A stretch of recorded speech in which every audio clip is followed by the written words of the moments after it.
Ay, magandang araw po sa inyong lahat for our first reading of the day today. Tingnan naman po natin kung ano po ang makikita natin sa ating first reading of the day, no? Sana po ay napanood niyo po yung ating live kagabi, no? Para po makita niyo po no, kung ano po yung kagandahan dito sa ating live, no? Dahil sa totoo lang po, no, ay, teka po, po tayo ng mga kandila natin. Talaga pong kagabi ay aking binuksan, ano, right at that very moment, yung gabing yon, no, binuksan ko po yung feelings, no, tinignan ko po kung anong nararamdaman niya ng mga oras na yon, no, talagang, yan, no, tinignan ko po talaga kung ano ang kanyang nararamdaman, ano, talagang napakabigat po ng pakiramdam niya kagabi, no? Talagang hindi ko po maintindihan, ano, talagang iba po yung kanyang feelings kahapon, no? Medyo talaga pong siya ay medyo hirap po, no? Talagang makikita natin o mararamdaman natin kagabi, no, medyo mabigat yung kanyang energy. Ako po ay napapahinto, no, dahil sa bigat ng kanyang energy, no. Yan, no, so yun po yun, no. So ngayon naman po, tingnan na po natin kung ano po ang ating makikita sa ating first reading of the day, no. Bago po natin buksan to, ay buksan muna natin ang kandila.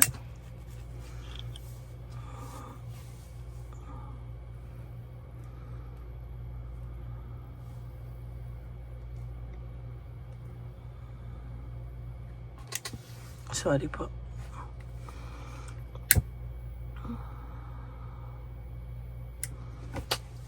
Okay.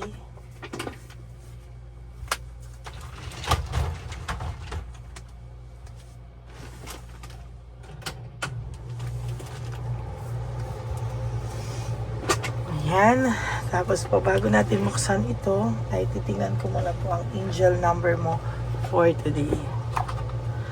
Ano po kaya ang makikita natin sa angel number mo for today?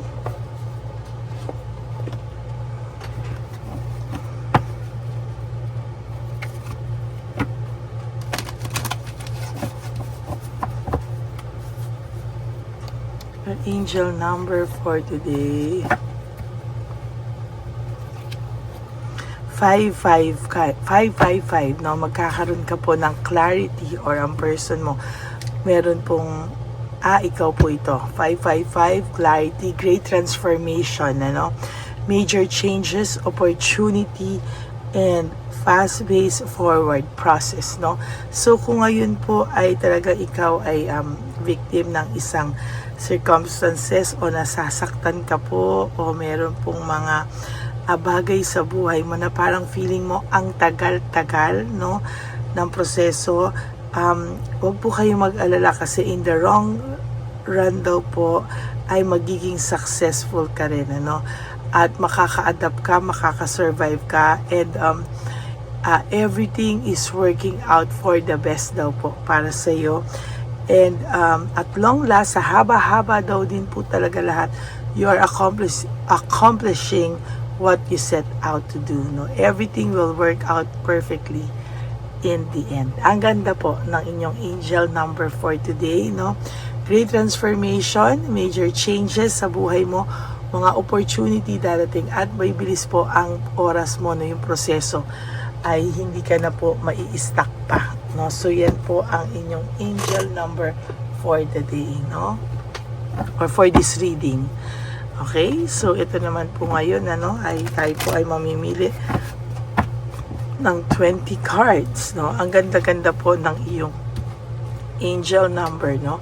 So right at this very moment, nakita po natin na magkakaroon ka ng transformation, ano? 2, 3, 4, 5, 6, at magiging successful ka po. Yun po yung maganda doon, ano, yung everything will turn out to be perfect, no? 11, 12, kumbaga sa tagal-tagal na inantay mo, magiging okay ka rin. 14, 15, 16, 17, 18. Ang ganda po ng 555 nyo. 19 and 20. Yan po yung minsan mga tinatanong nyo, ano po yung 555? Ano po yung 111? Ano po yung ganyan? Ano? So, yan.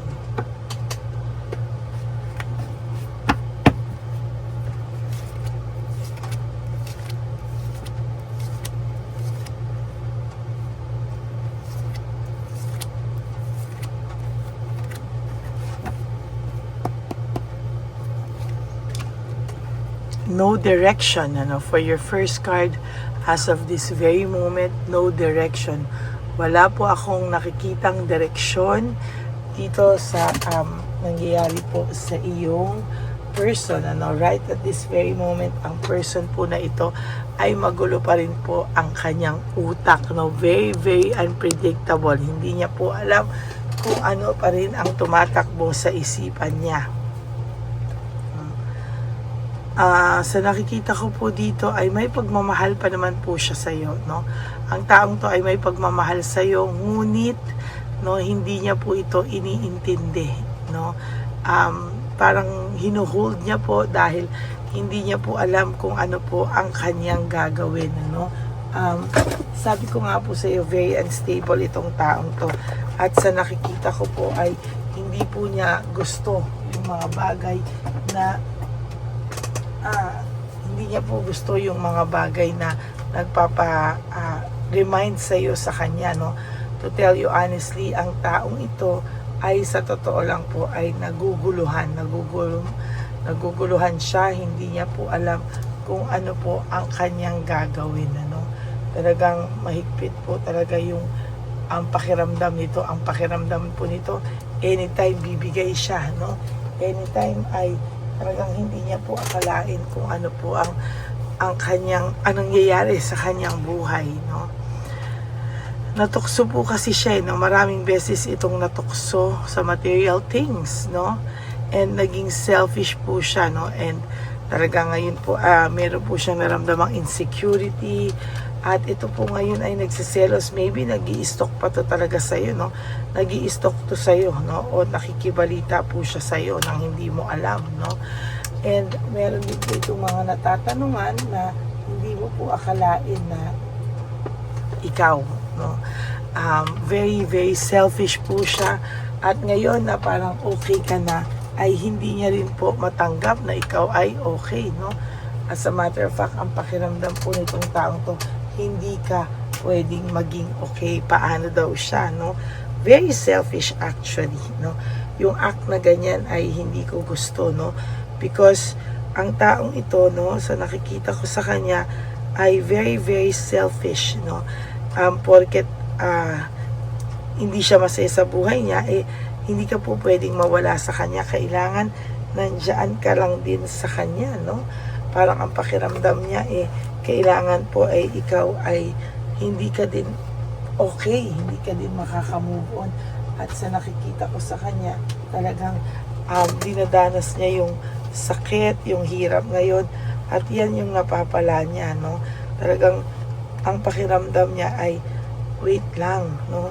Hindi siya pwedeng mawala kasi parang pakiramdam niya pag ikaw ay naging okay, paano na raw siya, no? Sa totoo lang siya ang may kasalanan, no?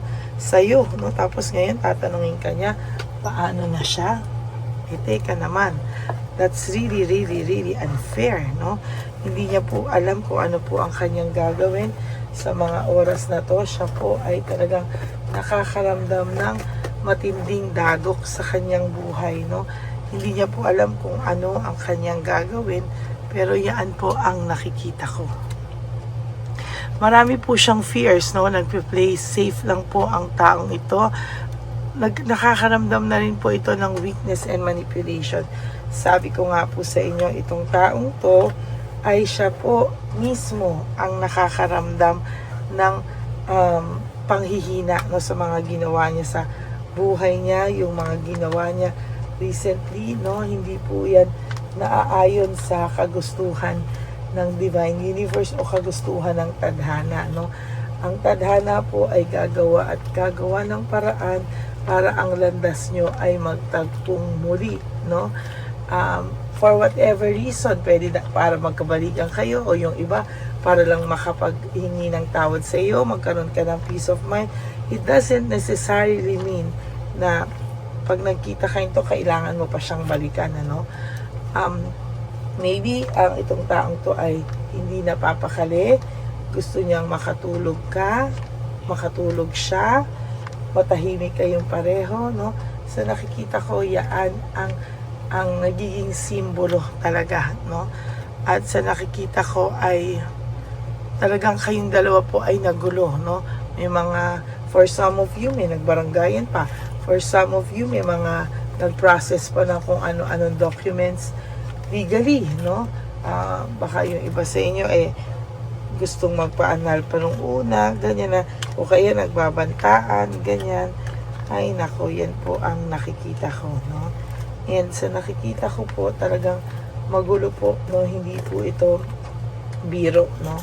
At talagang nagulo din po kayo. Kaya nga sabi sa inyo kanina, sa angel number nyo na huwag kang matakot, no? Huwag kang matakot, huwag kang dadating lahat ng yan sa tamang panahon para sa iyo. Naging careless lang po siya sa kanyang mga desisyon sa buhay, no? Naging careless siya, hindi niya alam kung paano ang kanyang gagawin, ano? Dahil alam niya po na ikaw po talaga ay nasaktan niya ng sobra-sobra. There's heartbreak, suffering, and grief, no? Itong taong to ay matindi po, no? Talagang siya po ay nakaramdam ng na nasaktan ka po niya talaga, no? Itong tao pong ito talaga ay totally disaster po ang ginawa niya, o ang pakiramdam niya po ay talagang na-down ka niya, no? Talagang grabe po yung sakit na binigay niya sa iyo, at talagang hindi niya man po gusto, wala na, nangyari na, at nagagawa niya at nangyayari na, no? Yan po ang sinasabi ko sa iyo, no? Sometimes wala naman po kasi talagang pagsisisi nga sa una, no? Kaya wala na, nagawa niya na, yan, para sa kanya ay nasaktan ka talaga ng taong ito, no? At yun po yung hindi maganda sa pakiramdam niya right at this very moment, ay talagang pinagsisisihan niya yan. Pero dahil sa alam niya na wala na rin, baka alam niyang galit ka na rin, pinaninindigan na lang po niya yung tigas ng mukha niya at yung kapal ng mukha niya, no? Kunwari, para hindi na lang po siya mapahiya sa iyo. There's emptiness and emotional loss, no? May emptiness and emotional loss po akong nakikita dito, no? And sa totoo lang po, kahit anong mangyari, ayan, no? Talagang mahirap po para sa kanya yung ganyan, ano? Mahirap po para sa kanya yung ganitong pakiramdam, no? Kaya ayan po talaga ang nakikita ko. Lahat ay false success, no?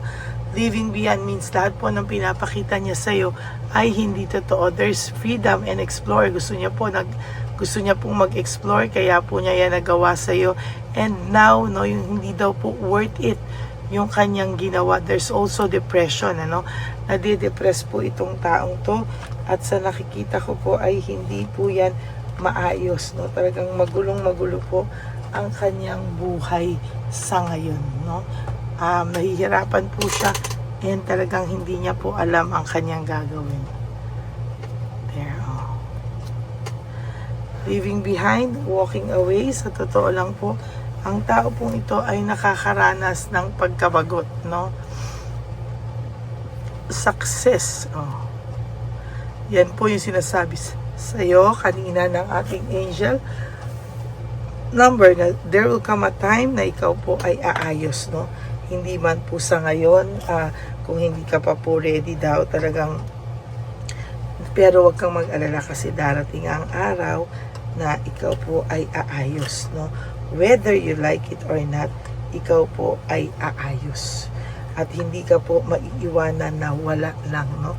Ikaw po ay magiging okay sa iyong pakiramdam, no? Magiging maayos po ang lahat sa iyo, at talagang whether you like it or not, talagang ikaw po ay magiging maayos, at ikaw po ay makakaramdam ng total peace of mind sa huli, no? Siya po ang hindi mapapakali, kaya huwag ka pong mag-alala, dahil kahit po ayaw mo, siya po ang hindi mapapakali. Gusto niya pong i-avoid ang mga conflict sa buhay niya ngayon, pero sad to say, hindi po mangyayari yan, no?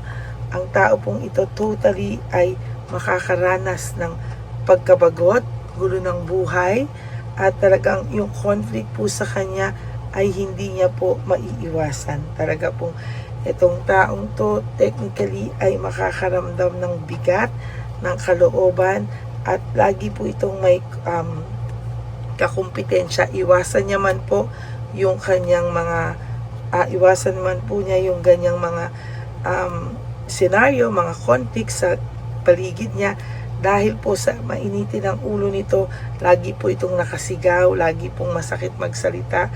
Kaya ayan po, no, makakaaway po siya ng tao sa paligid niya. And I tell you, no, na talagang hindi po ito titigil. Hindi po ito titigil, at sasabihin ko po sa iyo na itong taong to ay matuturuan talaga to ng leksyon, no? Binabalanse niya lang po ang kanyang buhay ngayon, pero sa totoo lang po ay lumulusot lang po siya sa mga nangyayari sa buhay niya ngayon.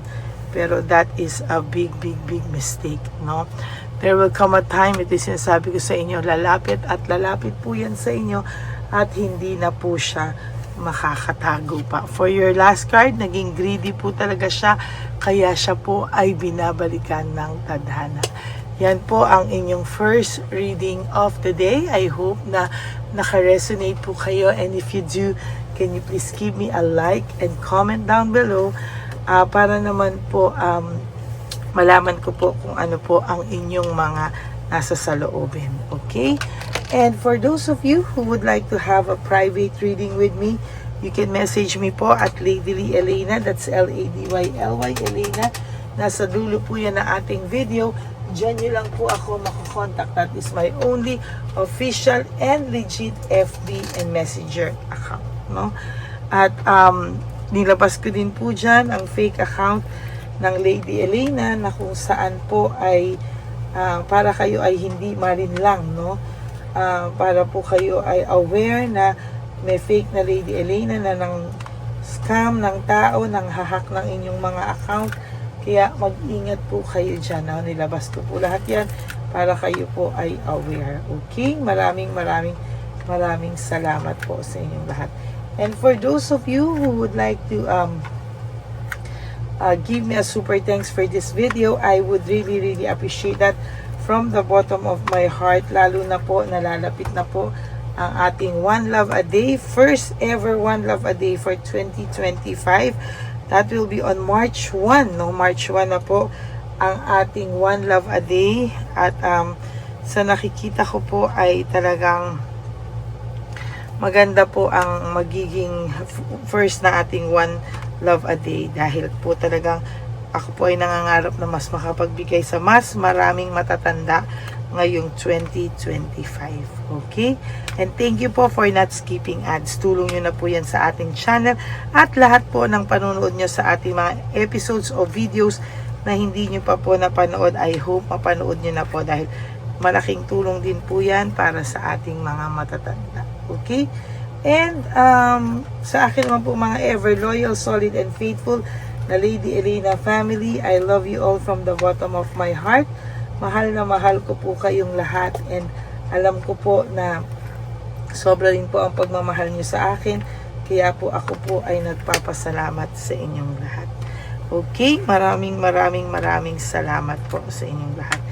And ang lagi ko pong pahay sa inyo is just to live one day at a time, no? When you wake up, you do 3 things that will make you happy for today. Prioritize yourself and forgive yourself. You have to really forgive yourself bago po kayo makapagpatawad ng ibang tao. And then, be grateful sa lahat ng blessings nyo. At ang pinakamalaki po nating blessing ay tayo po ay nagigising sa umaga. No? Hindi po lahat yan ay nagigising sa umaga. At marami tayong papasalamat sa Diyos at makakabawi pa po tayo sa ating mga sarili. Okay? Maraming salamat po, and God bless you all. And also, you have to love yourself because self-love is still the best love of all. And I hope po na maging masaya kayo sa araw na ito. And love yourself. Yan lang po ang sasabihin ko sa iyo because sabi ko nga, self-love is still the best love of all. And also, you have to realize that life is so short. Don't make it shorter by stressing yourself from all the pains and heartaches na binigay sa inyo ng kahapon. Just surrender everything to the divine universe and just let go and let God write your life and love story. I will be back for another set of reading. Huwag po kayong malulungkot. Ako po ay magbabalik para sa another set of reading. Okay? I love you all and God bless you. Bye! Okay, update po, may nagpanggap pong subscriber natin na siya po ay magpapahula sa fake na Lady Elena, kaya ayan, hinihingan po siya na $80 at ang cell po niya ay nabigay at nakuha. Ang pangalan niya po sa cell ay Julian Albert, no? Siya po ay may cell account din, kaya mag-iingat po kayo. Ayan po, no, kung sino man po yung scammer na Julian Albert na yan, no, iinsensuhan po natin yan para siya po ay makonsensya. Kung wala man po siyang konsensya, at least po bumalik sa kanya lahat po ng kanyang ginagawa at maling-mali po yan, ano. Basahin niyo po lahat yan, makikita niyo po, ayan po ang cell number niya at Julian Albert na yan, ano, para po talagang ma-report din po natin yan na siya ay gumagamit ng cell account na Julian Albert. Mag-ingat po kayo. Ayan po yung number niya. Ayan po yung pangalan niya. Huwag po kayong magpauto. Nakita nyo naman po, no, napakalayo po ng pangalan ko sa pangalan ng pinagsesendan nyo po ng account o ng pera. Kaya mag-ingat po kayo at beware sa scammer na to. At talagang ayan po, pinost ko po ang kanyang pangalan dito para maging babala po sa inyong lahat. Maraming salamat po. At mag-ingat po kayo, pakireport po ang page na yan, ang messenger niya na Lady Elena. Maraming salamat po and God bless you all. Ayan, sa susunod po makikita niyo yung account niya na i-report niyo. Salamat po na marami. Magandang gabi po ulit sa inyong lahat. Ako po ay muling nagpapaalala sa inyo na mayroon pong lumalabas sa FB at Messenger account na fake account po, no, nang hihingi po ng $25 through PayPal at hindi po yan totoo. Huwag po kayong maniwala dyan. At pag sinabi mo po na gusto ko pong marinig ang boses nyo or makita kayo, ang sasabihin po ay magbibigay kami ng link. Buksan mo yan at pagkatapos ay makikita mo ako. Huwag po kayong maniniwala dahil yan po ay hindi totoo. Yan po ay isang malaking scam na pag binuksan nyo po ay mahahack po lahat sa inyo. Mahahack po ang inyong mga personal details. Lahat ay mahahack. Ako po ay nalulungkot na ito po ay nangyari. Ngunit sa talagang may mga tao pong masasama at may mga tao po talagang hindi makatiis na hindi gumawa ng masama sa ibang tao. Pero maging aware po sana kayo. Tulungan niyo po ako. I-report po natin yung fake na yan at sa FB para siya po ay mawala na at wala na po siyang mabiktima pa, no? Nandyan po lahat ng details at maraming salamat po sa inyong lahat. Maraming salamat po sa inyong lahat at mag-iingat po kayo.